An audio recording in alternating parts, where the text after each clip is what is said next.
Hello friends, இன்னைக்கு சூப்பரான ஒரு டிஷ்ஷோட தான் வந்திருக்கேன். இது வந்து திடீர்னு ஒரு ஸ்வீட் கிரேவிங்கா இருக்கு. ஸ்வீட் சாப்பிடணும் போல இருக்கு. என்ன பண்ணலாம் அப்படின்னு பார்த்துட்டு இருந்தீங்க அப்படின்னா, சட்டுன்னு வீட்ல உளுந்து இருந்துச்சுன்னா, இந்த மாரி ஒரு டிஷ் ட்ரை பண்ணி பாருங்க.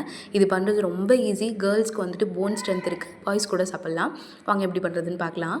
அதுக்கு ஒரு வாணல்ல உளுந்து 1 கப் ஆட் பண்ணி, 4 ஏலக்காய் ஆட் பண்ணி, இந்த மாரி கோல்டன் ப்ரவுன் ஆகுற வரைக்கும் வறுத்து நல்லா அரைச்சு எடுத்துக்கோங்க. இன்னொரு கடாயில வந்துட்டு 1 கப் வந்துட்டு ப்ரவுன் சுகர், நீங்க ஒயிட் சுகர் கூட ஆட் பண்ணிக்கலாம். தண்ணி ஊத்தி இந்த மாதிரி டைல்யூட் பண்ணிக்கோங்க. ஜஸ்ட்டு கரைஞ்சா மட்டும் போதும். அப்புறம் நம்ம எடுத்து வச்சிருக்க உளுந்தை வந்துட்டு ஃபைன் பவுடராக அரைக்க போகிறோம்.